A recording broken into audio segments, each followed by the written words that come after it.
Good evening, everyone. Welcome to this program on Why Deep Impact Investing. I'm Richard Dasher. I direct the US-Asia Technology Management Center at Stanford University. We're very pleased to provide the webinar hosting for this event tonight. We do a lot of programs about international scale innovation and entrepreneurship, and I hope you'll check them out at our website, asia.stanford.edu. Now, I'd like to say a special thanks to the organizers of tonight's program, Chair Dr. Jack Higgins, co-chairs Mr. Jerry Fuqua and Mr. John Copeland, and also volunteers Dr. Jeff Flowers and Dr. Hamid Omid. It looks like a really exciting lineup, and it starts with an exciting question.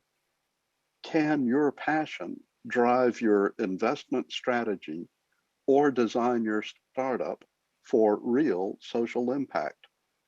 I'm looking forward to hear the answer. Let's move ahead. Thank you and welcome everyone. So happy to see you here tonight, this afternoon, wherever you are in the world. I'm Jack Higgins. I'm a physician and a serial entrepreneur myself. And this conference touches a lot of bases for me. I'm a founder of a nonprofit organization doing telehealth around the world. We're starting a for-profit telehealth company that will be a benefit corporation and hopefully certified as a B Corp after a while. And I figure that because of the way we're approaching this, impact investors will be the only people who want to touch us in terms of providing equity to get these programs running. So this touches, as I said, a lot of bases with me. I'm very excited about the panel of people we've been able to gather for this event. And first of all, I want to introduce Laurie Lane-Zucker, who has been with the movement now for many, many years. Impact investing. Impact Entrepreneur is the name of his organization, which has webinars almost every week on Thursday mornings, our time. And he brings in either panels or individuals for fireside chats who have terrific conversations regarding the industry of impact investing. So he is the person that we figured was the ideal moderator for this event, and we're very excited to have him here with us tonight. And so, Laurie, take it over from here. It's your show. Excellent. Well, thank you again, Jack, and thank you and your team, and also thank you to the US-Asia Technology Management Center at Stanford University, to VLAB, and the other sponsors for hosting this evening and for inviting me to act as moderator. Now, we're going to begin by sharing an interview that I did with Jack's help with Sir Ronald Cohen just a few days ago. Last year, his book Impact came out, and I had the opportunity to do one of our webinars with him on his excellent detailed overview of the impact investing space. And I very much enjoyed the chance to visit with him again and to pick up the conversation, so to speak, which has been edited for length, but is nonetheless a helpful way to briefly introduce some of the topics our panel will later tackle. So Jack, if we can, let's run the interview.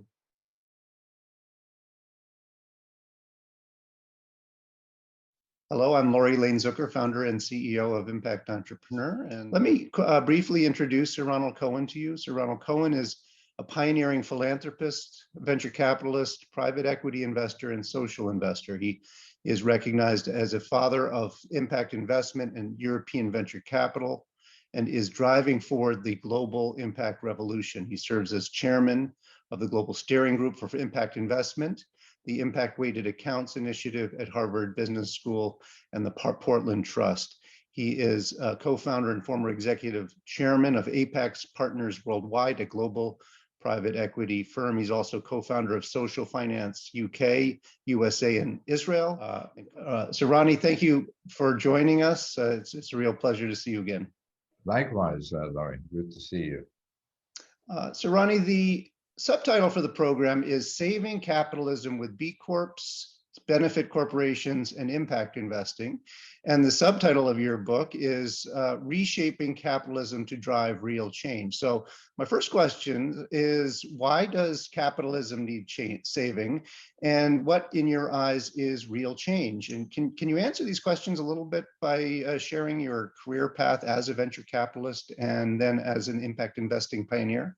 time, I felt that venture capital was a way of creating jobs in the UK when there were millions of people unemployed. So if you like, the concept of doing good and doing well was very much part of my thinking when I got into venture capital. But then to answer your question, I realized as the years went by that although I was helping people from modest backgrounds become very wealthy and make people around them in their companies and around their companies very wealthy too, it wasn't really solving the issue of the big inequalities that exist within our society. He's saying the reason poverty continues to persist is we've tried to deal with it through government allocating money and philanthropists giving grants. We've never sought to bring investment to resolving social issues more broadly. I began to realize that what was happening was a change in our system. And the change was arising because people were beginning to realize, initially young people, that the system was creating more negative consequences than it should. We were endangering our lives on the planet, and we were endangering the cohesion of our society through inequalities, and businesses were creating and aggravating these problems in their sole search for profit. And so I began to realize that our economic system was beginning to change out of necessity. That if we wanted to bring companies and investors alongside governments in helping us to solve the big issues that we face today, then we would need to shift to risk-return impact. And we would need, therefore, to start measuring impact in a similar way that we measure profit. And of course, what we've seen now is this impact revolution break out into the open. Everyone saw the ExxonMobil rebellion, where 3 directors were kicked off the board and replaced with people who understand environmental issues better. Many people saw the Procter & Gamble rebellion, where 2/3 of shareholders voted against the management of P&G because of the deforestation its use of palm oil is creating. And many will have seen the judgment against Shell in the Netherlands, saying that it has a duty of care for the environment. Capitalism needs reshaping because it has become self-destructive in its current form. It has certainly helped to bring billions out of poverty, but today it's creating consequences that are so great that even governments can't cope with them. I'd love to hear your thoughts on maybe some other recent innovations that you find to be most exciting. The next big step is to bring transparency to public equities and private equities, but there's $100 trillion of public company money in the world on stock exchanges. And if we can bring transparency to that, and many people are worried about greenwashing, but don't realize that impact accounting is a reality today. It's feasible. Impact accounting data is already being used by some investors. If we can bring that, then you can bring an answer to the question, where are we going to find 30 trillion to achieve the SDGs? I'm wondering, how might a traditional limited partner in private equity, a hedge fund, or a VC transition into impact investing? What we're beginning to see is that investors are driving this revolution forward now. It started with young consumers and talent who refused to work or purchase the products of companies that were creating harm. And it's now shifted to investors, and investors are changing the behavior of companies. So an LP today, by seeking out managers who place impact at the center of their investment process, I don't think there's a necessary trade-off between achieving impact and profit. Of course, there will be some opportunities that investors can pick and choose from, where you can achieve huge impact but not much profit. But broadly speaking, if you're a fossil fuel company today, you've got real problems. You've got to shift in the direction of positive impact, or like Exxon, you're going to see your share price fall by 2/3 in 3 years. And if you go in the direction of clean, you invest in Tesla and you see the share price multiply 7 times in a single year. So why should an entrepreneur consider impact investment for his or her business? Most young entrepreneurs think that impact is increasingly necessary. We see imaginative new ventures seeking to bring education to the masses in ways that we couldn't contemplate before the new technologies made that possible. We see the same thing in remote health. We see the property area, we see housing disrupted by new models where young entrepreneurs are imagining different types of communities. And these revolutionary disruptors are going to do to big business what tech did, starting 3-4 decades ago. So I think entrepreneurs, young entrepreneurs in particular, are naturally drawn to the idea of doing good and doing well, but they're beginning to realize that it's a better way of attracting talent, customers, and investors. Can you talk about VLAB and its importance to the impact movement? It's very important that investors and the talent and consumers, for that matter, be able to recognize companies that are genuinely delivering positive impact and that have the processes in place to ensure that they continue to do so. And the VLAB, B Corp movement has been extremely important in putting us on the path to achieving this. And we need to send clear legal signals that empower trustees and company directors to optimize risk, return, and impact. And I salute Andrew and his co-founders at VLAB because they've really opened the way forward to this understanding. So Ronnie, you mentioned remote health and telehealth. Could you comment on the potential for telehealth to reduce health inequities in medically underserved areas? Of course, this is going to be a huge area, Laurie. We are beginning to see all sorts of ventures in the area of remote diagnosis of problems. We are beginning to find drugs delivered by drones to remote places in rural villages in Africa.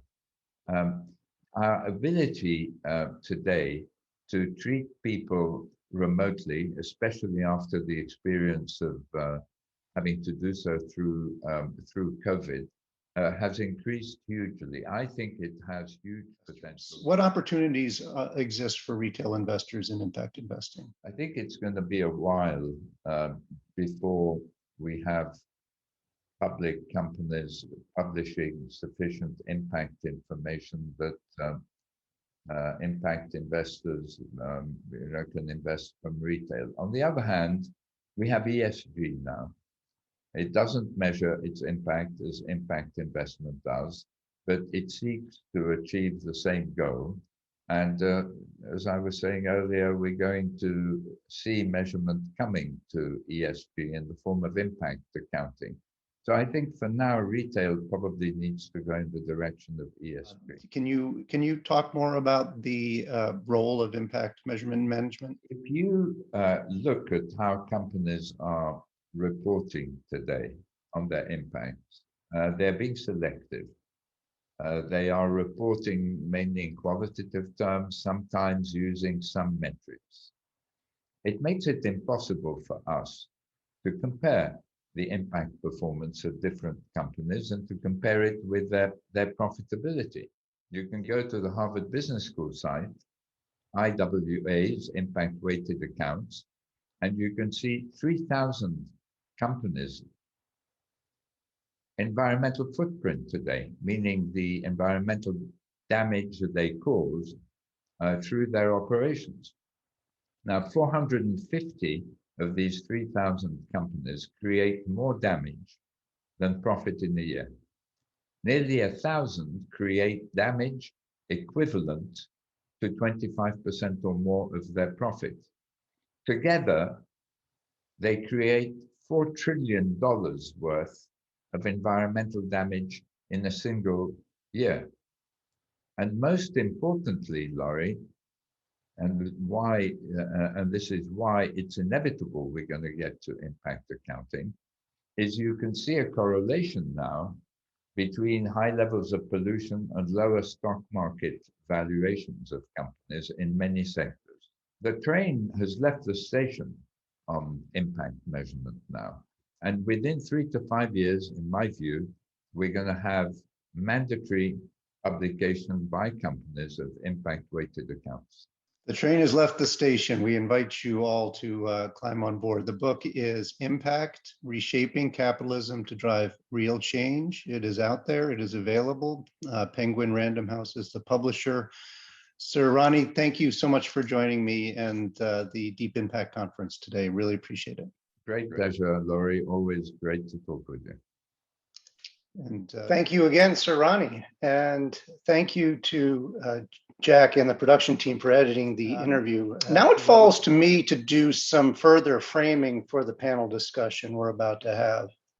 In the description for today's program, our hosts have written that, quote, in 1970, economist Milton Friedman argued that, quote, a company has no social responsibility to the public or society. Its only responsibility is to its shareholders. That mantra of, quote, greed is good has guided American capitalism for 50 years, and it's not working for most of us. Goes on to say that, quote, the doctrine of shareholder primacy has come under heavy fire. Well, I agree with that sentiment. I would like, however, in my opening comments, to go back a bit further than the disco era and to tell you a story. Since the principal hosts and a good part of our audience are for this evening reside in or are close to what we might call the Valley of Disruptions, I will strive to share some disruptive thoughts. And as we are coming out of a major pandemic at the moment, I have chosen to tell you about another one. Early March, 1776, a new virus emerges from a coastal town in Scotland, sweeping into Europe and from there across the rest of the world, becoming a global pandemic and upending economies. The virus, which initially infected the brain but ended up having profound systemic effects upon its victims, left a wake of unimaginable turmoil in its path. Millions died of a variety of symptoms, some from a blackening of the lung, others from cerebral hemorrhage, still others from a gradual paralysis. Other victims who did not die were driven mad, and new institutions had to be created to house and treat them. Later, after they passed, autopsies were done on their brains, which found unusual callous threads that wove like the Amazon throughout the tissues, and that the experts conjectured interrupted the natural blood flow between the hemispheres. Many afflicted by the virus survived and recovered sufficiently to have outwardly normal lives. They worked, they got married, they had families. Disconcertingly, however, their offspring often demonstrated obsessive, occasionally violent, and self-destructive behaviors. And even more strangely, this same behavior, in over 60% of cases, was passed on to the next generation as well. Autopsies on the grandchildren of the original victims, in fact, revealed that they too had dark regions threaded through their brains. Another extraordinary element to this new virus was that once it had infected the human populations, it adapted well enough to jump to other species with devastating impacts. In the latter stages of the pandemic, it is conservatively estimated by scientists that at least 477 entire species went extinct. 158 fish species, 146 amphibian species, 80 species of birds, 69 species of mammals, and 24 species of reptiles went extinct due to the virus, as contrasted to the 9 that you would normally expect. Scientists add that these numbers are an absolute floor and the real numbers could well be exponentially higher. Kirkcaldy, Scotland is not the kind of place you might expect a global pandemic to have its origins. Located a dozen miles north of Edinburgh, Kirkcaldy, which means place of the hard fort, was a manufacturing and shipbuilding town. There was, however, one place, one street, one house, in fact, in the town of Kirkcaldy that turned out to be ripe breeding grounds for the new virus. The house was on High Street. It is no longer there, as it was torn down in 1834 and replaced with a nondescript 4-story structure that still stands today. But in the months leading up to March 1776, in that house, in a particular room in that house, the virus that killed millions, destroyed a significant amount of biodiversity, and profoundly impacted subsequent generations emerged from the brain cavity of a single human, a man. The man's name was Adam Smith. So now you may see where I've been heading with my story. Some viruses emerge from nature, cross over to humans, and wreak their havoc. Other viruses have less prosaic, even poetic origins, and yet are also as deadly as a plague. The Wealth of Nations, widely considered the first book on modern economics, bequeathed to Adam Smith the title of Father of Capitalism, and whether fully deserved or not, one of the most enduring principles carried down to this day is that of so-called enlightened self-interest. Smith wrote in the Wealth of Nations that it is not from the benevolence of the butcher, the brewer, or the baker that we expect our dinner, but from their regard to their own interest. We address ourselves not to their humanity, but to their self-love, and never talk to them of our own necessities, but of their advantages. Self-love as an economic motivator and bestower of societal good. Narcissism as an operating system for nations. Of course, short-term, meaning several hundred years, so the story goes, Smith-inspired economics lifted billions out of poverty and created the modern standard of living in developed nations. But even in the midst of humanity's rampaging progress, observers were noticing some significant blind spots in the economics of narcissism. Charles Dickens, for one, noted the dehumanizing effect of modern economics when he declared that, quote, most men are individuals no longer, so far as their business, its activities, or its moralities are concerned. They are not units, but fractions. And others, such as the 19th century artist and conservationist Thomas Cole, bemoaned the loss of connection to the natural world and its sacredness. He said, for those whose days are all consumed in the low pursuits of avarice or the gaudy frivolities of fashion, he said, unobservant of nature's loveliness, are they unconscious of the harmony of creation. The virus of modern economics has not only infected the brains of billions of individuals, but like an addict, surrounded and comforted by his enablers, a whole host of institutions exist to, far from offering a remedy, coddle and reinforce the pathology. Universities and business schools, political parties, think tanks, social media marketers, chamber of commerce, the list is endless. Self-love economics has built a nearly impenetrable system around itself, and like most closed systems, it has been blithely unaware of the damage it causes, or at least it has shunted the millions of people a year who die from fossil fuel toxicity and industrial particulate matter, the innumerable species driven to extinction, the loss of arable topsoil and potable water, the bleaching of coral, and the infestation of plastic in the oceans and our bodies, into the neat category of externalities to that system. Well, thankfully, blessedly, there is now another path, a new way, where we talk about transformation and sustainability, systems change, and the triple bottom line. Some call it impact capitalism. I prefer to call it impact economy. And tonight's panel will explore our current capitalist system and the emerging impact economy. We will speak about impact investing, impact entrepreneurship, and impact measurement. We will discuss more specifically how impact investing differs from socially responsible investing, SRI, and environmental, social, and governance investing in public equities, ESG. We will discuss benefit corporations and certified B Corps and how to distinguish among them. We will discuss how metrics to quantify impact help investors achieve both social good and profitability. And we will examine how entrepreneurs can attract impact funding. What are the upsides? And are there any downsides? We will begin with introductions of our panelists, and then I will hand the floor over to one of them, John Meissner, to showcase his firm before launching into our panel. So now to briefly introduce our panelists. Anne Winblad is co-founder and managing director of Hummer Winblad Ventures Partners, the first venture firm focused exclusively on software, currently managing over $1 billion in cumulative capital.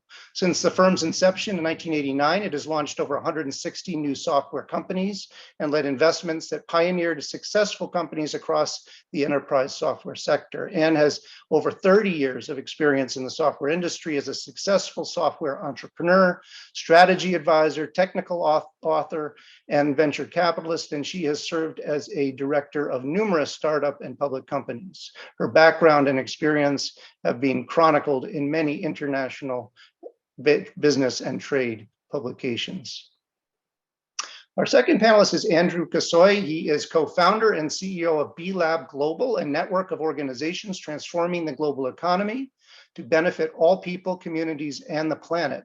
A leader in economic systems change, the network creates standards, policies, and tools for business and certifies companies known as B Corps that are leading the way. Before leaving the private sector to form VLAB with two college mates, Andrew spent 16 years in the private equity industry. With his partners, Andrew received the Skoll Award for Social Entrepreneurship and was featured as a New York Times visionary. Our third panelist is Lisa Jones. Lisa is a board member and partner at Silicon Valley Social Venture Fund, SV2, where she is a leader in impact investing and strategic philanthropy and serves as lead partner for for-profit social enterprises. She is also helping to lead SV2's journey toward practicing increased diversity, equity, and inclusion.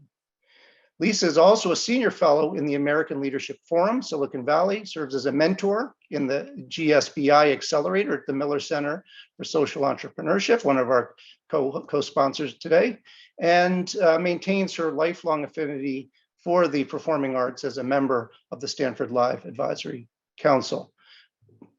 And finally, John Meissner is the managing director at MXV Ventures, a hybrid venture firm that seeks to raise funding from both public and private sources in helping innovators get their ideas out into the world. Their clients are entrepreneurs, scientists, startups, and research organizations, basically anyone focused on solving interesting and challenging problems in the renewable energy and sustainability space. Prior to MXV, John was an entrepreneur, advisor, and commercialization partner who has designed, launched, and managed $200 million+ in climate tech initiatives for research organizations, government agencies, and nonprofits. Most recently, John co-founded a new climate tech incubator called Lab Start to match entrepreneurs with innovations being developed at the US National Labs. He's also a consultant to the National Renewable Energy Laboratory, where he develops industry partnerships and helps commercialize lab innovations. John, the floor is yours. Please share your presentation and tell us about MXV Ventures. Well, first off, thank you, Laurie, for the introduction, and thank you, Stanford, US-ATMC, and everybody else for being here and joining this fantastic panel. So I'll begin.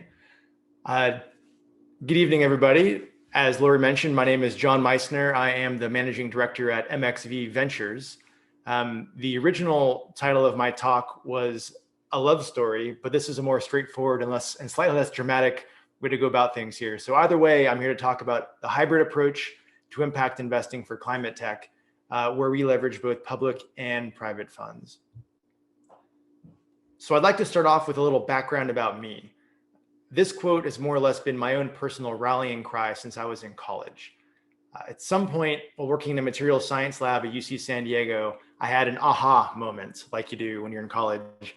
I realized that I could combine my love of science and technology with the business of getting great ideas out into the world. And even better, I eventually came to realize if those ideas can make a real and lasting positive change. So since then, I've basically been chasing this sentiment, which I'll read now. What's more exciting than a talented, driven entrepreneur back against the wall, peering out over a giant chasm, their only map emblazoned with "Here be dragons about to embark"? Now, this is really the essence of what's drawn me to impact investing. There are a ton of ways to contribute to making a positive change, but I want to make this change by getting brilliant new ideas and technology out into the world. I've also gotten to a point in my career where I think I can do more good by helping a bunch of other people make their breakthroughs a reality as opposed to just chasing one of my own. More on that later, but for now, I would just like to convey that the whole point of impact investing, as we've kind of heard already a little bit here, is to make a real and lasting positive change, in this case, by funneling money to talented entrepreneurs with great ideas. Now, as I've already mentioned and alluded to here, my corner of the impact universe is focused on fighting climate change. And as we all know, our planet is a bit of a hot mess right now. For example, atmospheric CO2 levels are at their highest in 650,000 years, and 19 of the 20 warmest years on record have occurred since 2001. Bay Area residents, of which I assume there are plenty on this webinar, can recall waking up to orange skies from wildfires just last year. And these fires are getting more and more common. Fire season is a thing now. And I'll keep that part brief. I'm sure you've all seen plenty of climate change images and infographics. I love this GIF, by the way. We've all kind of been there, right, in our lives. But anyway, the point is that clearly the fight against climate change is a global scale problem that requires global scale solutions and a ton of innovation. This is a great place for impact investing to play a part. And as I'll be discussing, it's also a great place for public funding to play a part as well. So I've only recently started my own impact investing journey, a journey which, to be honest, has been a bit of a roller coaster to get to this point. Starting way back here, after grad school, I worked at a management consulting firm in Chicago to start adding some business chops to my engineering and science background and materials lab work I'd been doing. And then I followed that up by co-founding a SaaS startup in Washington, DC that didn't quite make it past the 2008 market crash. That was really a blessing in disguise, though, looking back, because next I went to work as a contractor at the US Department of Energy. There, I was helping come up with ways to use tax dollars to reduce the cost of wind energy by investing in early stage technologies in wind. And that was really when I realized the potential for public funding to power private innovation. Shown here is the wind research facility at the National Renewable Energy Lab, or NREL, out in Boulder, Colorado. This is a great example of something that the government's funded that industry has been leveraging for many decades now. So industries uses this facility, a DOE funded facility, to drive down the cost of wind energy, which is well below that of coal now. And this downward march in wind energy costs continues to this day. So after my stint at DOE, I moved to Denver. So I start going out west. And I worked on a few different entrepreneurial projects while out there, some of which totally flamed out. I'll spare you the gory details, but that ultimately led me to a few different consulting projects with NREL, where I spent most of my time thinking about ways to improve how they get lab technologies to market. That eventually led me further west out to Oakland, California, where I am now, and where I launched MXV Ventures a few years ago with my business partners from a consulting firm called Momentum. Very soon after that, we brought Andrew Bray onto the team, and we were off to the races. So together, we wanted to combine my experience and passion for working with early stage climate tech innovators with Momentum's decades plus experience helping climate tech companies grow and scale. More on that here briefly. Momentum has actually helped climate tech clients win over $1 billion in public funding in the decade plus they've been around. So the goal of our collaboration, again, is to help as many climate startups get off the ground and succeed as possible, while also providing for upside if we succeed. Kind of on this journey to figure out how we can do that, we explored several models, including, for example, consulting for equity, none of which really scale very well since we weren't sitting on a pile of cash, sadly. We knew, though, that we did want to build off of our public funding experience, and here are just a few examples. We'll get into some of the details here real quick for you. So the first one here, Momentum helped this electric drivetrain startup called Efficient Drivetrains, or EDI for short, raise $4 million in public funding for technology demonstrations. And as my partner, Sean Garvey, loves to point out, beyond the money, this is a fantastic example of how a government grant can lead to a partnership. So in this case, EDI actually brought Cummins on as a project partner for their grants, and then Cummins ultimately acquired them. Another recent example is the $2 million that MXV helped Packetize Energy win from the California Energy Commission. So Packetize enables smart appliances in the home. They act as a virtual power plant. Their system responds to changes in energy demand in real time. And this award has enabled them to launch a critical pilot project that will allow them to validate an innovative new business model that we're hoping will unlock new markets for them and help de-risk further private investment. And finally, a third example here, longtime Momentum client Energia, a resource recovery and renewable fuel startup, actually just went public this month. So great timing for this presentation. Momentum helped them raise $29 million in public funding to de-risk their technology and pilot projects and that kind of a thing. And this goes all the way back to when Energia was just two founders with an idea. Since then, they've become a leader in their field, and they've returned significant value to their shareholders. So not surprisingly, as you've seen from just these few examples, non-dilutive public funding matters a lot. It acts as a value-preserving bridge, providing time and money to validate technology, develop IP, and overcome climate tech specific issues. And some of those are things like the long sales cycles in climate tech, regulatory requirements, and shifting policy. So all of this was kind of leading us as we were trying to come up with our thesis for what to do next. How do we leverage this powerful tool that we have a background in for our larger mission here? Well, about a year ago, all of this led to another aha moment for me and the team. And this is certainly a cool 20 years after my first personal aha moment back in college, and I really can't believe it's been that long. But anyway, it became glaringly obvious the best thing to do was to launch an investment fund. We didn't necessarily say impact investment fund, but because we're all in climate, that's more or less what we meant by that. But this would provide us with the bandwidth and resources to look far and wide to identify the most promising climate tech startups that we could find and not limit ourselves so much to just the small pool we were able to interface with to that point. And this is the key part, our unique value proposition for this investment fund is a commitment to match each dollar of private investment into our fund with a dollar of public funding. And considering there's over $900 million of federal and state funds available each year, and this number is likely going to increase with the administration change, we see this as quite achievable given our track records. And this combination of public and private funding can amplify value and impact and have significant downstream positive impacts for the startups that we work with. So with our fund thesis in place, which received rave reviews when we did our initial investor discovery interviews, our next move was to partner with the experienced investment team at Impact Venture Capital, who approached us about carving out a climate tech vertical in their $100 million fund too. They just recently started raising this. So this is actually a really great collaboration for us. This is our first fund. So we bring the climate tech and public funding expertise, and they bring the fund management experience and investment track record. Plus, Impact VC's general partners go back years with momentum, so there's already a strong working relationship there. And together, we'll be identifying and investing in early stage startups that can make a positive climate impact.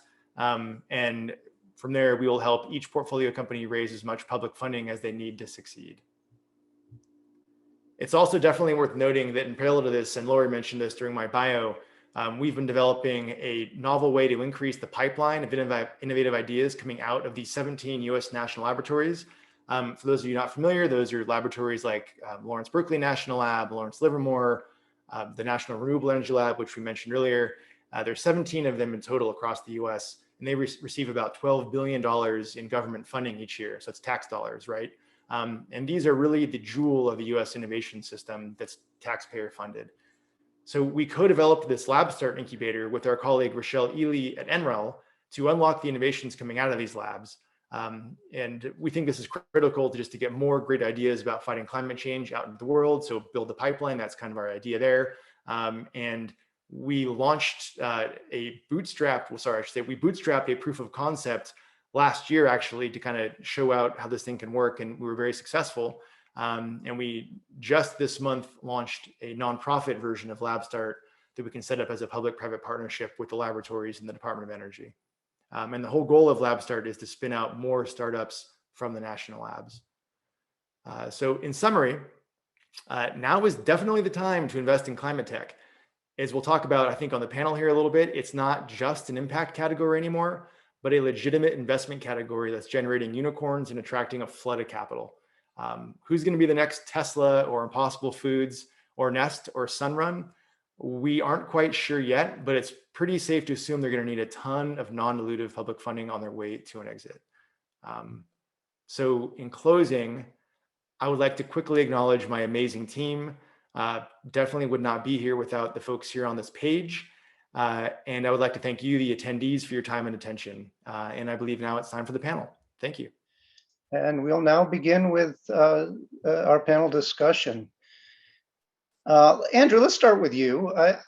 Why did you, Jay, and Bart, your co-founders, found VLAB? What exactly is VLAB? What are B Corps, and how is a certified B Corp different from a benefit corporation? Thanks, Laurie. Hopefully I can remember all those questions. You might have to remind me.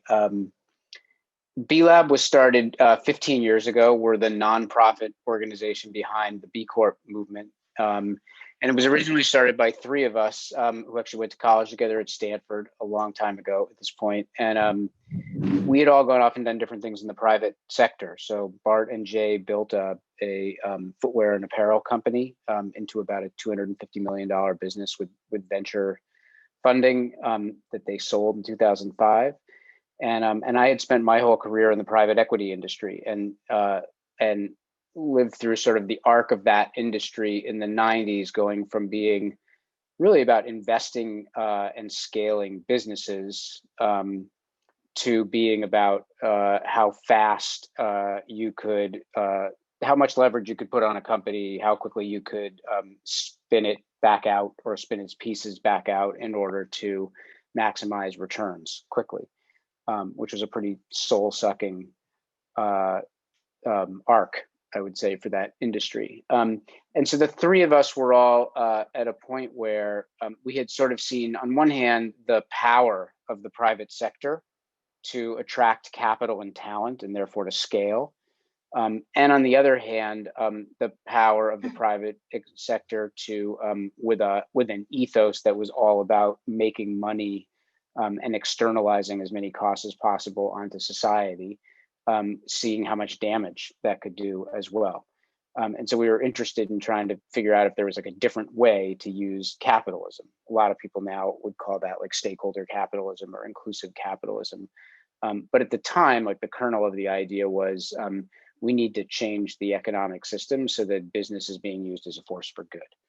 And so we started by recognizing lots of people had been out there doing work like that for a long time, socially responsible investing or responsible business practices.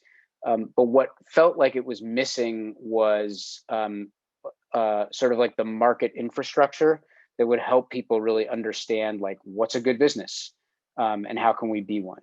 And so we created this certification called a B Corp. When we started, there were 23 companies in the summer of 2007, mostly small private companies led by really inspiring entrepreneurs who were like, we're in, without really knowing what they were in for, but who were totally committed to the idea. And today, there are about a little over 4,000 certified B corporations. What started as a movement of some small companies in the US is today a movement that's in 77 countries around the world. And those companies range from small private companies to companies that are growing fast with lots of venture or private equity capital, to now, in the last 18 months or so, over 20 companies that are in the public markets, that have gone either through IPOs or public companies that have become B Corps while already in the public markets. And so it's become a global movement. And along the way, we've realized that there are some fundamental structural problems with the economy that need to be addressed if we want business to be used in a different way. And I think one of the most important things that we realized early on was that while we wanted to have a certification that could measure the social and environmental impact that a company was having, the impact that it had on its workers and its communities and the environment, we also wanted to know that those businesses were built for the long term, that they had social impact built into their DNA. And we realized that required us to actually change the fiduciary duty of the board of a business. Like, it's one thing for a company to say, yeah, when things are good, we're going to consider our other stakeholders. It's a different thing for them to make themselves legally accountable to do that. And we thought at the time that would be as easy as going to the shareholders and taking a vote and amending the company's corporate articles to say we're gonna be responsible to our stakeholders. It turned out you couldn't actually do that. That if a company had done that and sent their new articles into the Delaware Secretary of State, which is where 2/3 of large corporations have their home, that they would have gotten a rejected stamp. And so that led us actually to pass statutes in 44 states around the US and now 7 other countries that actually create an alternative corporate form called a benefit corporation. So the benefit corp that you asked about is a legal form, just like a C corp, except for a company is opting into some additional fiduciary responsibilities to consider a broader range of stakeholders, to balance the interest of stakeholders with the interest of shareholders. And today, over 10,000 companies have adopted that new legal form of incorporation, including lots of companies now in the public markets. So that's been like a really, I think, critical shift in people's thinking, is like recognizing if we want to have stakeholder capitalism, then we need stakeholder governance. Thank you, Andrew. Fantastic. By the way, I'm muting myself when I'm not speaking. We have a major thunderstorm that's descended on us here in the Berkshires. I kind of been picturing Adam Smith sitting next to Zeus on a cloud up there somewhere, and Adam Smith saying, "There's this guy in a blue shirt down the Berkshires, throw one of your thunderbolts down that hill." Anyway, Lisa, can you tell us about your work with the Silicon Valley Social Venture Fund, and how do you see your role in the emerging new capitalism, impact economy, or whatever one wants to choose to call it? Sure, and thanks, Laurie. And also thank you to the panelists who have all done just really amazing work, and I've been able to benefit from it. But I will use the acronym SV2, which is much shorter than saying the whole thing. I started down the impact investing journey about 6 years ago. Actually, when I first joined SV2, I initially joined so SV2 is a community of people. We pool capital. There's a long history of learning to be strategic donors to nonprofit organizations. But at the time that I joined, SV2 was just beginning the experiential learning of getting into impact investing. And that really resonated for me. I come from a tech and business background. And having to look for models which are sustainable and can actually meet the needs of what investors are looking for, it just puts another level there to achieve impact and actually to be able to sustain it and potentially not depend on donations. So I thought it was a very intriguing area to get into, became very heavily involved in it. And so it's a great on-ramp for people who want to learn about impact investing and actually practice it. In terms of your broader question, in terms of the role, I think the purpose is that everyone needs to think about what role they can play in this. I am perhaps a little less convinced that it's as inevitable as Sir Ronald Cohen said. I think it is absolutely as necessary as he said. You know, one of the things that made me think about it, this will not be nearly as eloquent as the stories of Laurie or John, but it made me think about remodeling a home a bit. Because when you manage a remodel and you don't necessarily know the specifics of a contractor, one of the tricks that I learned is bring in the next subcontractor to take a look at the work that's preceding them. So bring in the painter to check out the drywall work while it's going on, bring in the drywaller to check out the framing work. And I think that what's happening now is young adults, they're checking out our work and they're saying, wait a minute, you didn't do this right.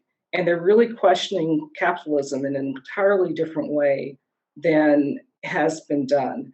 And so they're saying, is capitalism going to work? And is it going to work in a way where many people benefit instead of only a few? Or is it going to be an engine for unbelievable inequality?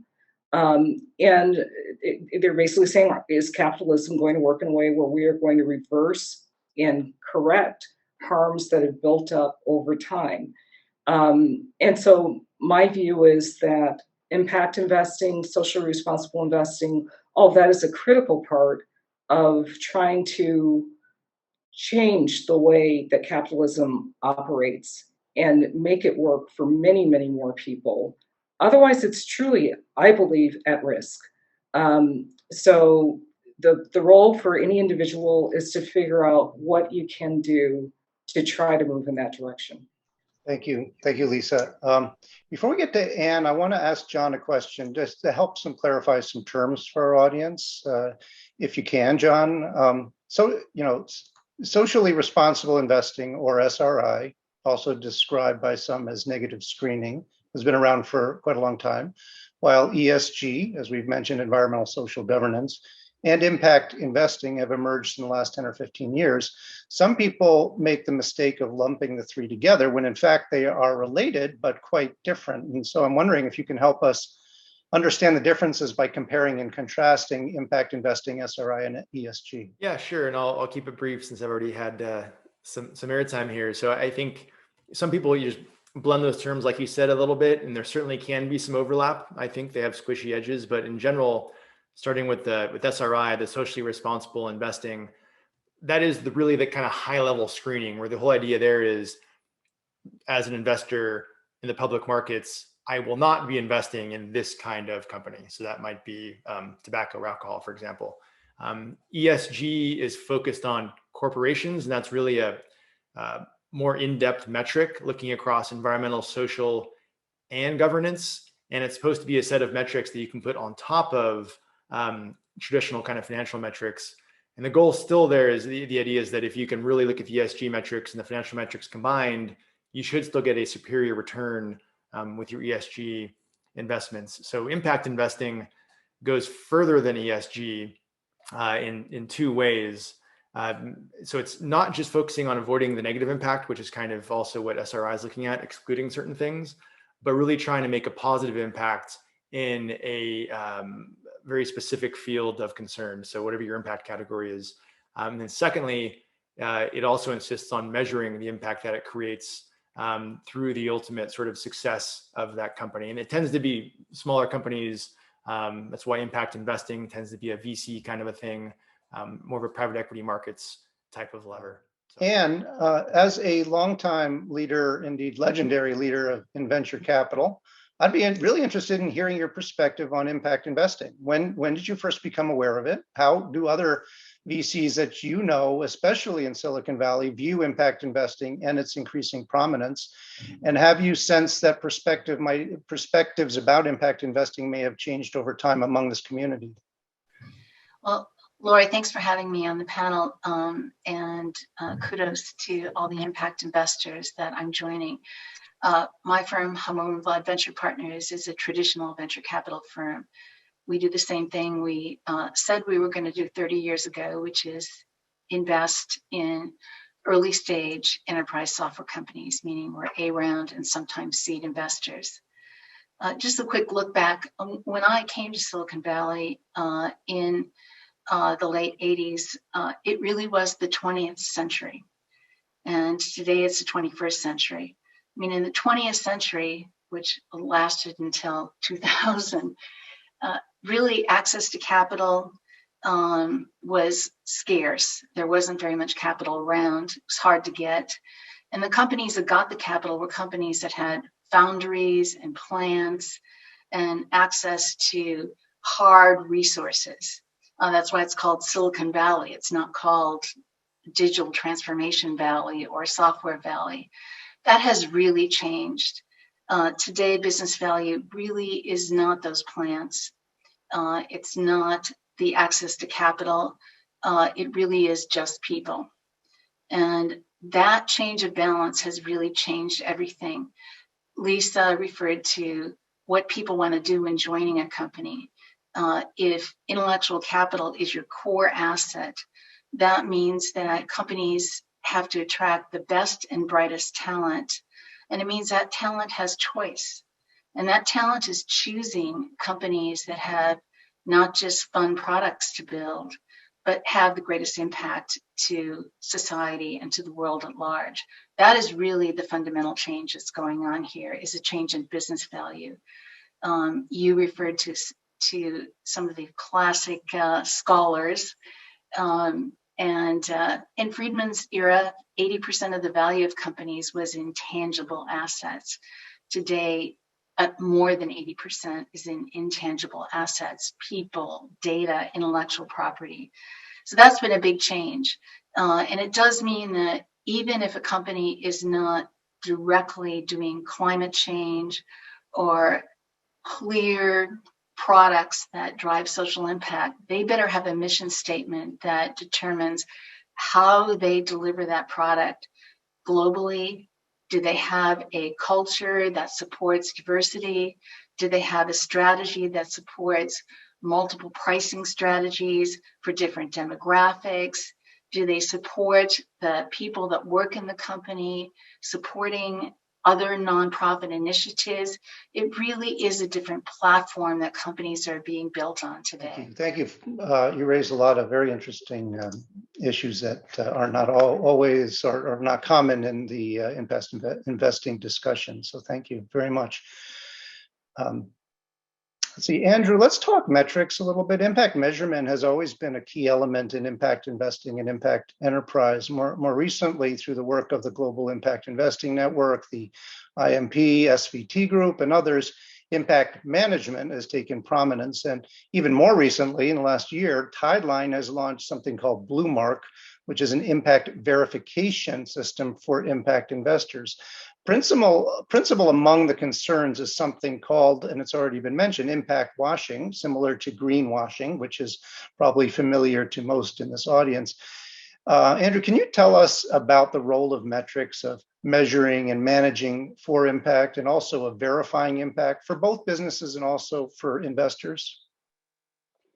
Well, I think it's been through an evolution over the last several years. I mean, one of the things that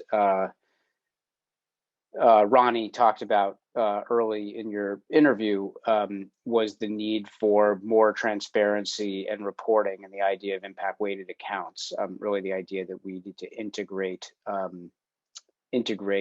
impact reporting into financial reporting, so that it's not like a separate thing, but it's actually like part of part of the financial reports of a business. And I agree that I think that's really important. But I also think that transparency is just like a place to start. Like, transparency in and of itself doesn't create any impact, and it doesn't ensure that companies behave differently. It's then a question of like what gets done with that data. And I think that's one of the reasons that people have increasingly talked about impact management as opposed to impact measurement. The companies that get certified as B Corps have to measure and manage their impact on all of their stakeholders. And they've got to do it every 3 years in order to get recertified. And when they do that, that data also gets verified by us. So there's a process so people know they can trust the data that they're seeing from those companies. And that's really important to the system. I mean, it gets to that point of greenwashing. One of the things that's been interesting to us is that we made that system of measurement and management, we call it the B impact assessment, freely available since we're a nonprofit. We made it freely available online. And today there are over 100,000 companies that have used that impact assessment. So there's 4,000 certified B corporations, but there are 100,000 companies that are measuring and managing their impact. And built into that impact assessment are all kinds of tools and best practices and case studies that can help companies get started and put them on a path that allow them to benchmark against their peers and set targets so that they can improve their impact. And that's been a really powerful tool for tens of thousands of companies. And that data then is a really important way of knowing whether any impact is actually happening or whether we're just getting like impact washing. Ronnie also mentioned the SDGs, the Sustainable Development Goals. And one of the things we did last year was to create an SDG action manager, which basically takes the same principles that are in our impact assessment and frames them around the 17 Sustainable Development Goals so that companies can set targets and know how they're doing in improving on the way to trying to help the world meet the Sustainable Development Goals by 2030. And so that's been a really powerful tool as well. I think what's coming next that is really exciting is that that governments around the world and lots of institutional investors have gotten involved in this area and wanting to see higher quality impact data from companies that they invest in. And I think that will lead to, over the next several years, some more harmonization that makes it a little bit easier for companies to report on their and manage their impact. Because right now there's sort of like an alphabet soup of impact metrics, and it makes it hard for companies to figure out which ones to use, and then also for investors to figure out how to compare companies to each other. And so that sort of road towards harmonization is going to be really important, and there will be an important role, I think, for government to play in helping to drive some of that. Entities like the SEC and the IFRS will have to, I think, play a role in helping to drive some of that harmonization. Thanks. Yeah, if we have time, I'd like to get back to the policy question a little later. Yeah. Elisa, I'd like to talk about impact funding from an entrepreneur's perspective. At Impact Entrepreneur, we have produced numerous programs of our webinar series focusing on the expanding number of funding vehicles and instruments available to social impact entrepreneurs. The subject of blended or integrated finance, for example, has become more central to the discussion, and using philanthropy alongside or in coordination with private capital to create a more sensitive and mission-aligned funding continuum for early stage enterprises. Can you share with us your thoughts about the opportunities as well as the challenges that exist for early stage impact companies, especially with regard to seeking out mission-aligned capital? First, I'm thinking back to some comments that Anne made, and I'm thinking about how social entrepreneurs, and by social entrepreneurs, I mean entrepreneurs who intentionally are having a positive impact focus in what they're doing. tend to operate from they have their businesses, but they're doing those businesses within the context of society, and of course our society is operating in the context of the environment, and they're very aware of the impacts of that, the interplay between those different elements of business, society, and environment. And so I think that that part of what impact investors tend to bring is a real understanding of that, and wanting to support them as they try to look at all of the impact, whether it's positive or negative, but trying to make it overall net positive.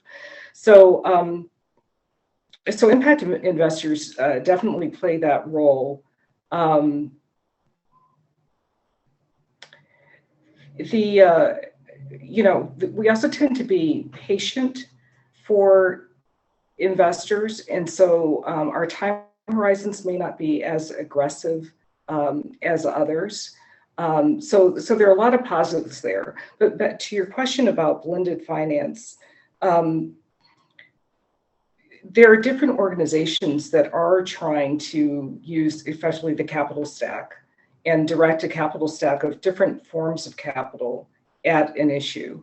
And so we are certainly looking at that within organizations as well. So one example from SV2, it's a very minor example, but a nonprofit that we made a grant to, we then later funded a development impact bond for the same organization. I think we're going to see more of that to try to drive outcomes using whatever the financial tools are that are appropriate. Philanthropy, government money, I was really struck by the work that John is doing with public funding, can really play a significant role for, in areas of just funding areas that investors don't find investable. And that could include doing things like first loss guarantees, doing grants, doing other ways to de-risk impact investments for other investors, and being willing to take that role on. So there is, I think it's a little bit difficult right now for social entrepreneurs to actually figure out how do you pull those pieces together. I think that that's one of the big opportunities right now in the field. I'm not sure if I answered all of your questions, so tell me if I did. I just a week or two ago did a webinar with Ani Patton-Power, who just came out with a new book called Adventure Finance, which is a wonderful overview of all the experimentation that's going on around instruments and vehicles and integrated strategies. So that's one new resource that I'd heartily recommend to people to look up. Adventure Finance is the title. John, let's discuss financial returns that impact investors are seeing. There's been much discussion about how impact investments measure up to the market and whether there can be and should be concessionary allowances made if the social or environmental impact is significant. There are some impact investors who believe that they need to make market meeting or beating returns and that there is nothing concessionary about what they do. And there is a spectrum of others who take an arguably more nuanced perspective. And I'm just, where do you stand on the question of impact investing returns, and how much can you say about those returns in your sector? Yeah, it's a great question, and I think there's room for both. And speaking quickly on behalf of climate tech, I think in climate tech, it's going to be really important to show venture returns from impact investing firms in climate tech, mostly because you look back 10, 15 years, there was the whole sort of initial clean tech, back when it was clean tech, bubble bursting, and a lot of VCs lost a bunch of money, and it kind of put a sour taste in folks' mouth for about a decade. So I think this time around, it's going to be really important to show venture returns. But that being said, there has been some innovation on the foundation and nonprofit side, where we're starting to see foundation and nonprofit vehicles actually making investments and being willing to take more risks, or even allow for more losses over the near and long term. So a Clean Energy Trust in Chicago comes up as an example. Those folks are doing a lot of great work as a nonprofit, making investments in startups. So I think we're starting to find a way to include avenues for both of those approaches. But yeah, I think for actual impact VC firms in climate, we have to be able to show a return. Otherwise, we could see the same thing happen again, and that would be a disaster. And I'll just add on top of that, I've been talking about the climate tech side of it. I'm less familiar with some of the concerns or expectations in some of the other ESG categories, but I suspect in both of those there's room for growth. And anytime you're bringing in private capital, you want to be able to get as much of that into your industry as possible. And one great way to do that is by showing some kind of return. Thank you. Were Milton Friedman's and Adam Smith's perspectives on capitalism in the market, Friedman's shareholder primacy and Smith's enlightened self-interest, were they wrong-headed, or are they simply in need of updating? And is the need for change evolutionary, or are we talking about a revolution here? Well, I think you've already covered Adam Smith thoroughly. So Milton Friedman is also moving into the past for the reasons that I stated. I do think, when we look back, it'll feel evolutionary, but it feels very revolutionary right now because some of the impacts that we need to really address are so important. And there's a couple things that are really going on here related to investment, listening to the dialogue. One is that we look for entrepreneurs that view complexity and uncertainty as opportunity. And if you look at the amount of capital that's been invested every year, the numbers get bigger and bigger. But if you look at the number of companies that get their first round of investment, that number has been shrinking, the number of companies every year for the last 10 years. So there's less and less high-risk capital around. When we funded software companies beginning in '89, we pitched to 130 potential limited partners to form the first venture capital firm focused solely on software. And they said it was the stupidest idea they'd ever heard because the assets walked out the door at night. So we do have a real opportunity here for true venture capitalists to emerge. Those that are really focused on taking risks, those that will solve big problems in big markets. John mentioned connecting all these national labs. One of our first investments was a company called Wind River Systems, guys out of Lawrence, Livermore. And their operating system landed the first Mars Land Rover. But it seems strange that we have to separate impact capital from non-impact capital. I think John and Lisa are really trying to merge this being just capital for true entrepreneurs who understand complexity and uncertainty is abundant right now. It's not in short supply. And, the entrepreneurs are willing to take on these challenges. So we are having to knit together deals in the early stage, even for software companies, because people want to fund growth. They want to fund certainty. So that is one of the challenges we have at this moment in time, and it's really, really interesting to see that we have a digital transformation era here as being described as if it happened today.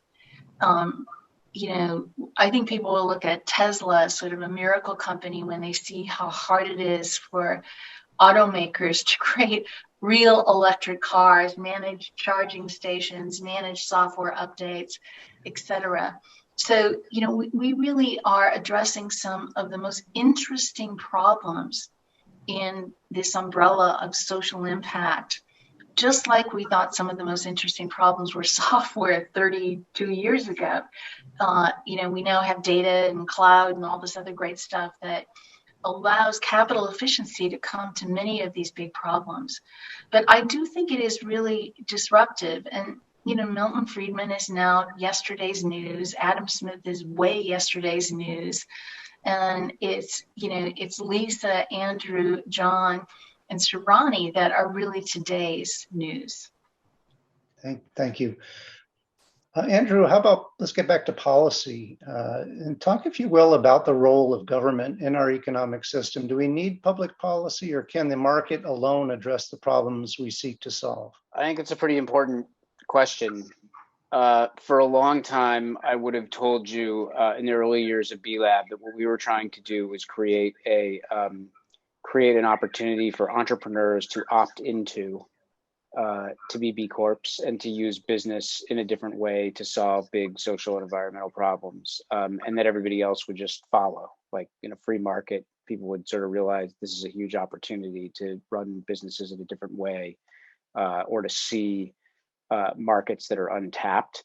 And the result of that would be a system that solves some of the big problems that face us, whether they're environmental or whether they're about low wage work or the degradation of community. And 15 years later, I think one of the things that we've realized is that we have this isn't like, you can't just expect some heroic entrepreneurs to change a whole economic system. They can set an example, they can inspire all of the rest of us to try to follow. But if we have a system that's got a different set of rules of the game and a different set of norms, like if the culture hasn't changed at all, then it's pretty hard to change the overall system. Like John talked about the expectation of venture returns, and like, you know, if we try to run businesses that are maybe solving some problems with their products, but have to be run to satisfy the same kind of voracious return expectations that then drive, you know, workers towards ever lower wages, or into markets where there aren't any protections for workers, as an example, then I'm not sure that we will have really changed the system. And I think that's the place where government starts to play a role. Like we still have, as much as all of these things are big opportunities in the market, we still have a set of rules of fiduciary duty, both for corporations and for investment fiduciaries, like people who run venture funds or private equity funds or big funds in the market, that say that their job is to maximize financial return for their beneficiaries, for the people who invest in their funds. And as long as that's true, I think it's pretty hard to expect a different system. And so one of the conclusions we've come to is that we need a different set of rules. That's what government's job is to set the rules of the game and to try to do it in a smart enough way that it doesn't hold us back, but that actually creates a level playing field. And so one of the things that we've proposed to the Biden administration, and that's being proposed in a number of other countries around the world, is a new set of fiduciary laws that would require directors of corporations, but also investment fiduciaries, to consider the impact of their decisions, not just on shareholders or not just on financial returns, but also on the social and environmental systems that are affected by their businesses or by their investment decisions. And I think that's a really important role for government, to set those rules of the game.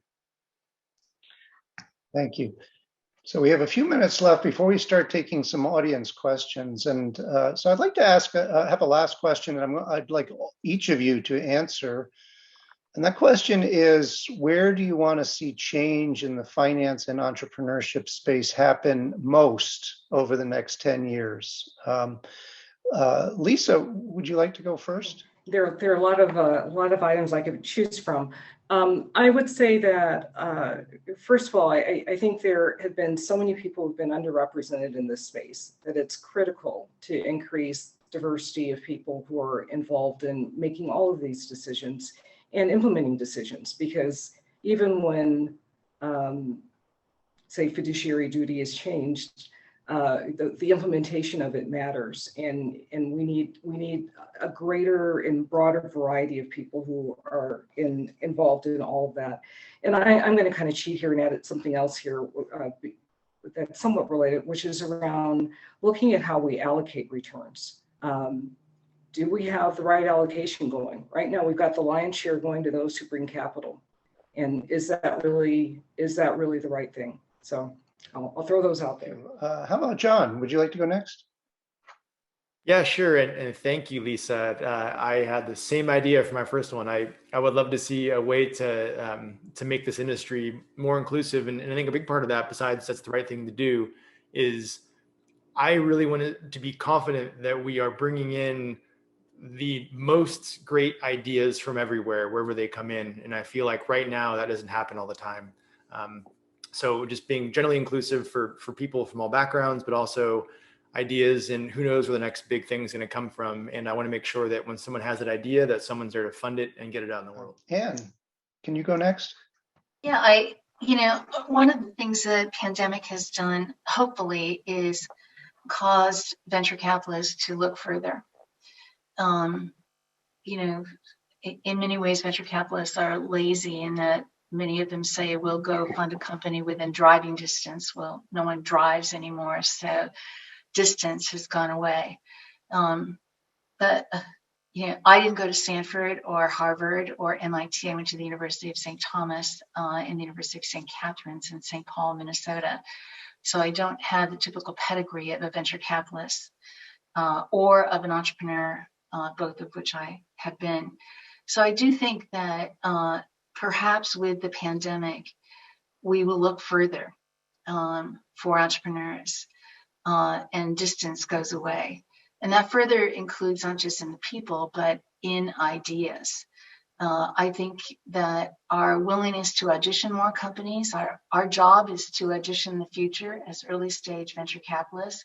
So in many ways, we're writing checks for the future, which we'd really like to see a better future than the one John described, the world on fire. So my wish is that people will look further for people and for ideas. I'll pile on a bit. I mean, I think that very little venture funding goes to women entrepreneurs and to entrepreneurs of color. The pandemic and I think in particular George Floyd and the aftermath have caused a little bit of a shift there with a lot of people, I think, wanting to try to drive more capital, particularly to entrepreneurs of color. And at the same time, a lot of the systems don't exist in order to actually to ensure that happens. And so there's lots of infrastructure, I think, that's needed to support that if we really want to have an inclusive economy that has entrepreneurs from all over that are creating great businesses that are good for the world. So that would be a big hope to me. But the second one would be in particular that the entrepreneurs who are starting businesses today, particularly young ones, are not beholden to the systems that have existed for a long time. They're here to break a lot of rules. And I think there's an opportunity for them to inject into the DNA of their businesses a totally different way of thinking about the purpose of business and the impact that they're going to have in the world as they build those businesses into future public companies that are the businesses of the future. And so my hope is that they'll be conscientious and intentional about that as they're building their businesses, not just that those businesses are disruptive with new products, but that they're disruptive with how they think about all of the stakeholders that are affected by their business. Thank you. Thank you all for answering that question. Let's look now at some of the questions from the audience. Looks like Andrew is asking, why should the private sector and investors be responsible for solving these impact issues instead of governments? Yeah, big question. I think that there's a clear point where government is less effective. Government is great at early stage R&D and supporting industries and tweaking policies to facilitate markets, but private industry clearly sings when it has the rules in place and a path to market to make things scale. So, I think if you want to get solutions to scale, global scale, you need private industry to get it there. Okay, here's a question for the whole panel. How would you contrast ESG funds with what's happening with engine number one's new vote EFT? Is one better than the other? Andrew. I'm happy to happy to take a shot at that. You know, one of the things that for a long time, the way people thought about like the evolution of first what was called socially responsible investing and now ESG investing has mostly been about either avoiding bad things or trying to invest in companies that either do a good job of reporting on their impact or have a particular area of impact that they're focused on. And I think more recent has been really trying to engage with companies, not so much avoid bad companies, but actually engage with them and try to get them to improve. Trying to take some of the tools of like activist hedge funds and apply them for social and environmental impact. And so the person who asked that question is referring to a new hedge fund called Engine Number One that just was successful in driving a big change in the board at Exxon by using kind of activist, sort of traditional hedge fund activist approach, but in order to replace people on the board with people who had more of a climate focus. And I think I think that idea of engagement is one of the best ways to get companies to change their behavior. Not everyone believes that that's the right approach, but these companies exist, and if we can engage with them actively and get them to change their behavior, that's quite powerful. It also gets to one of the things that they've done is created an ETF that answers a question that I think you asked Ronnie earlier, which was that whether there are retail products that people can invest in, and so. There are lots of things, lots of ESG funds that we can all invest in our 401k plans. But this is one of the first ones that this person is asking about that allows people to invest in an ETF that then they know that the managers of that ETF are going to be actively engaged in trying to push those companies that they're invested in to change their behavior. And so it's a lever. That I think is quite powerful. Just wondering if any of the other panelists have perspective on the Engine Number One initiative and its success. You know, I'll just mention actually another alternative, which is an investment that SP2 did in a company called Open Invest. And that's another one that's targeted at retail investors. It was just announced today that they are being acquired by JP Morgan. And it allows individuals to both screen out the negatives, but also screen in positives along themes that they care about. So, you know, one of the screens they've been recognized for is divesting of the prison industrial complex. But it's both sides of it, and so you can really customize it for what your values are. So it's completely different than what the hedge fund is doing, but not entirely. In that it's also an attempt to get to the point to aggregate shareholder power to engage in shareholder activism like that. So there are a number of initiatives in fintech that are along the lines of moving toward greater shareholder activism and for everyone to be able to do it. Impact metrics seem like they can be burdensome for startups. What options do they have to quantify impact and still stay focused on mission? One of the things we do is that startups can get what we call pending B Corp certification.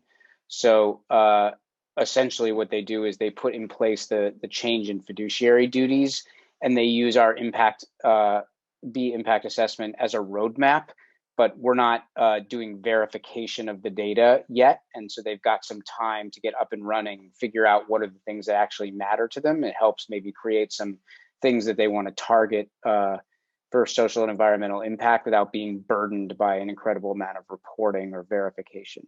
And I would say in general for startups, like no question, the most important thing is to figure out like what's important to you, not so much to be doing a ton of burdensome reporting. John, it's interesting that Momentum and MXV have been able to help startups raise public funding for early stage ventures, since usually private venture capital is the usual tool to raise capital for risky ventures. Could you elaborate on what kinds of public funds were raised or are available? Any advice for climate entrepreneurs out there for best practices to access these kinds of public funding sources? So, I mean, I would say the opposite is true. I think most venture capital, even at seed stage, is post R&D, right? So, I mean, I think for one thing, you see a ton of government-funded R&D. So if you're in hard tech or parts of climate tech that require research, even I'd say on like some of the software side of things too, getting government support for those projects is pretty critical.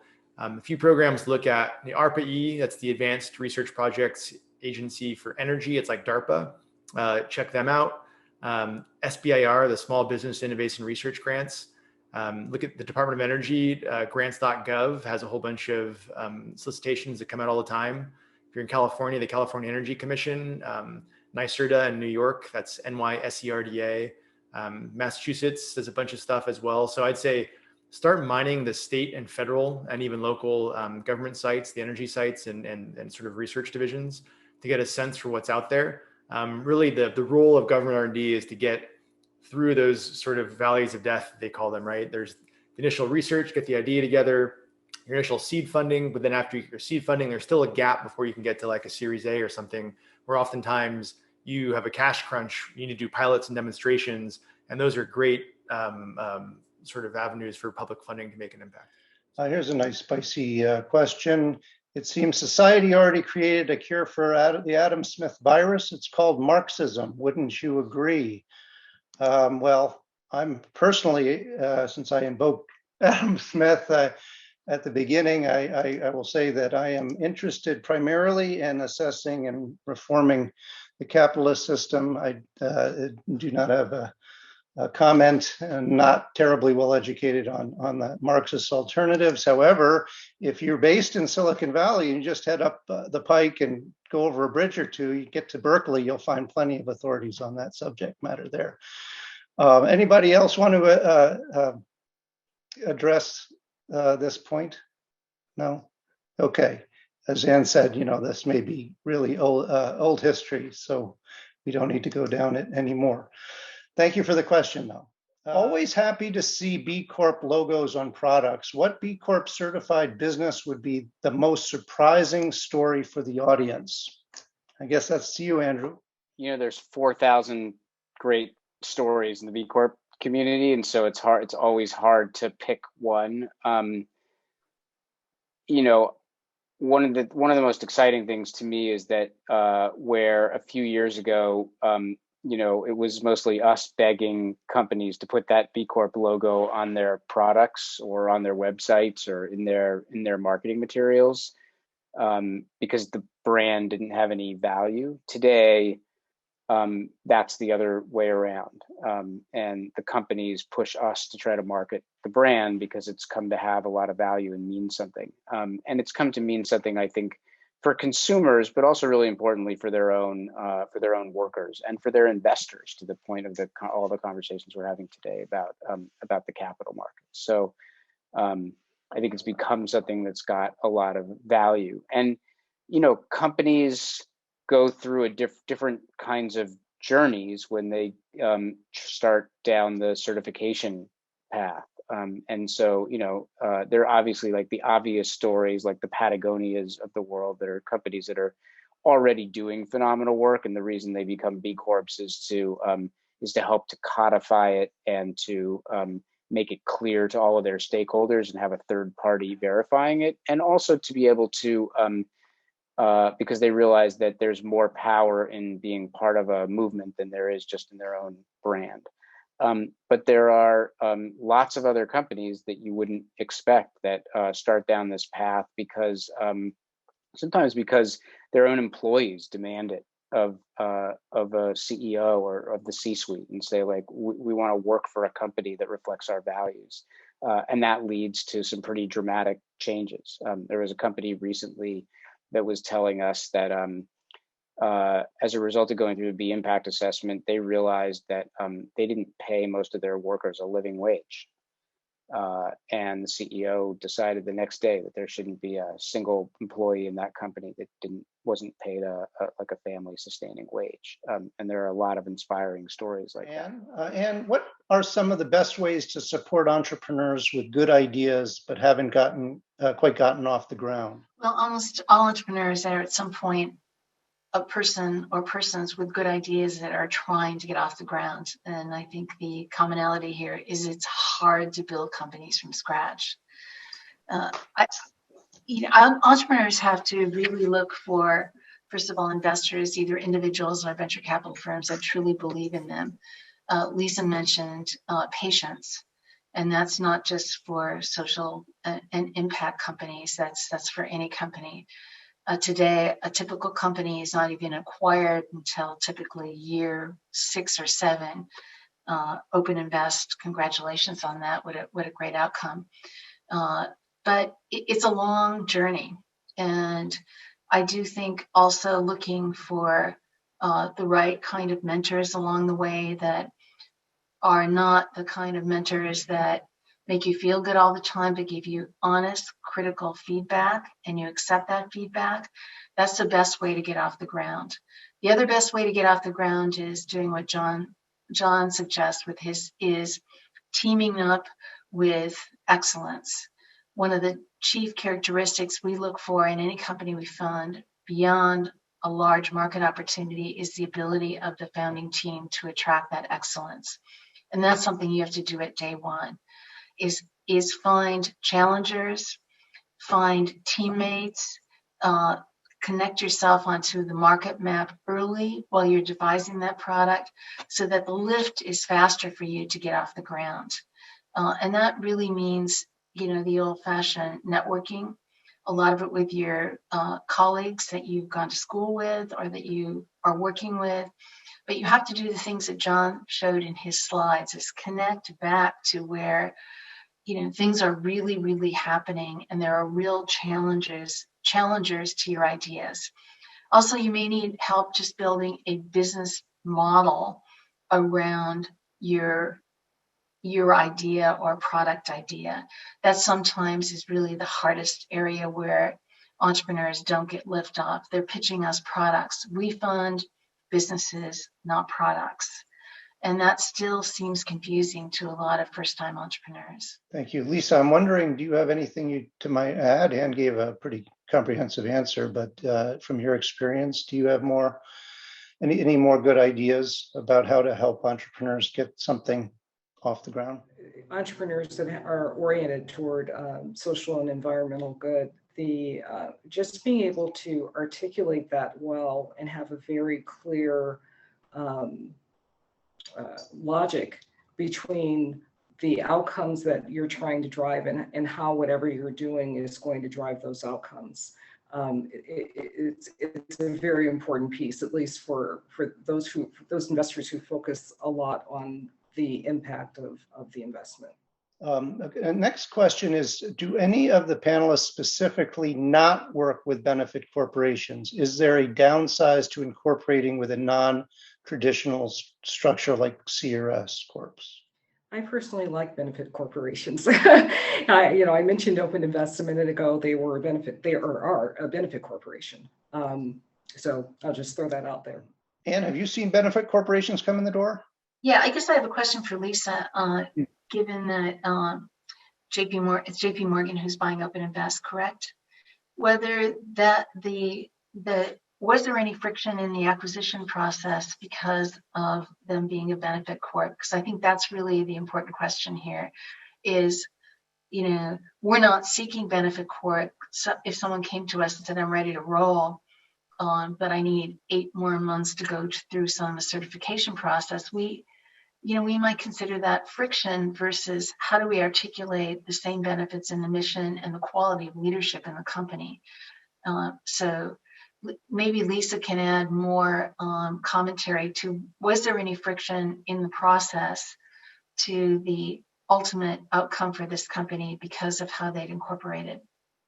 And I would love to answer that question, but I was not privy to the process. And I suspect, though, that given what they are trying to do, being a benefit corporation is very much in line with what their overall mission is as a company. So I would be surprised if being a benefit corporation provided additional friction. But they made that decision, and everyone who invested in it early on knew it. So there was no friction in terms of them raising the money to get to this point. Laurie, if I could just add one or two things to that. Just to be clear, like many companies, as I said, are structured as benefit corporations, or what in Delaware is called a public benefit corporation, which is what Open Invest is.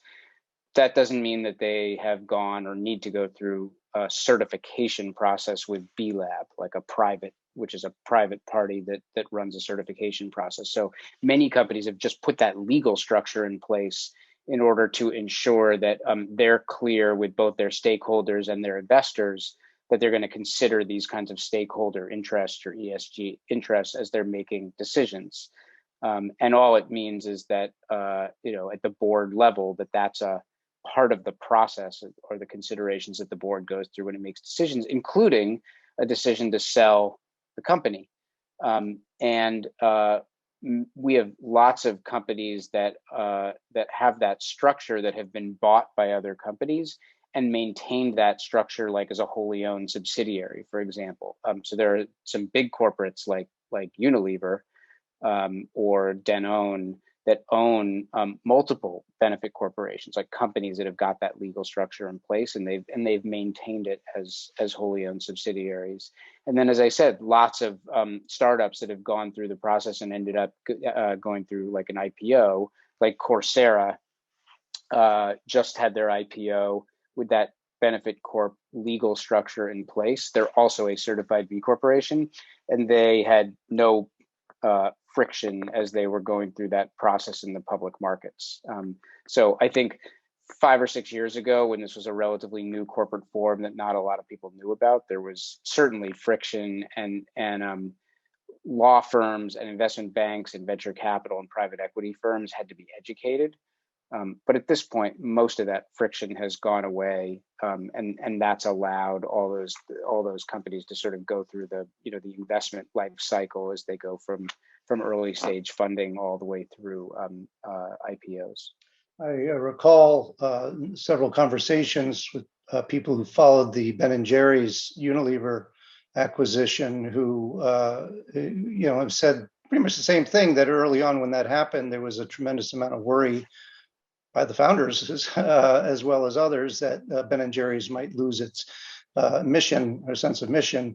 I think that there's a perspective out there that actually the bigger change was to Unilever, and that the social and environmental values of Ben & Jerry's had a very, very significant impact on their new parent company. I don't know if any of you want to comment on that. Not on Ben & Jerry's, though. It sounds delicious. I could go for some right now. But just a quick follow-up for Andrew on the kind of opposite end of that. Do you see benefit corporations ever being treated almost as nonprofits by, say, funding agencies? Again, coming back to kind of the public funding angle here, a lot of agencies, a lot of solicitations are only for nonprofits. I'm hoping that at some point we'll see those merge. Yeah.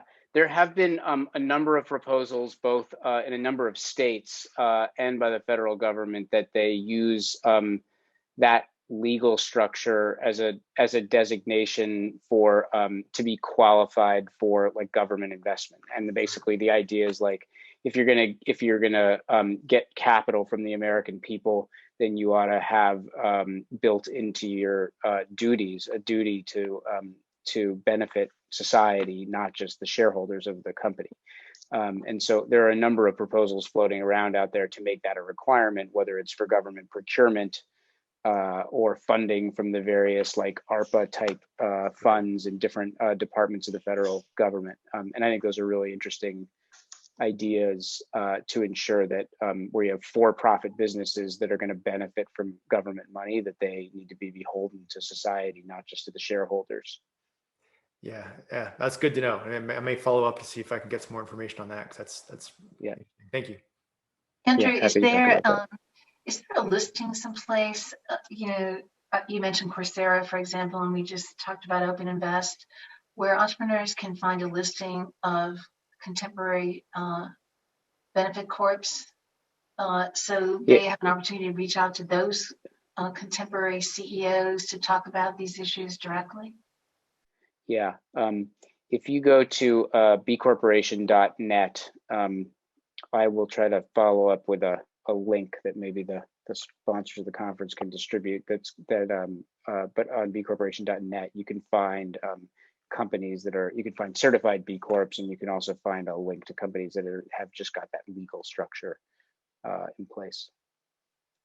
Thank you all. I think we are not only at time, a little past time. Thank you, Jack, for being patient with me and the panel here. But I deeply appreciate it. It was a great honor to moderate this discussion. And Lisa, John, Ann, and Andrew, thank you so much for the generosity of your time and for participating. Jack, I'm going to pass it over or back to you. Thanks, Laurie. Thanks to all of you. We appreciate so much your being here tonight. And I hate to break this up because it's a terrific conversation that can probably go on for another hour.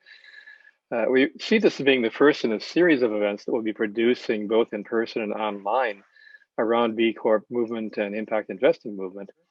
And now thank you for coming. And now go out and create positive impact in the world. Good night.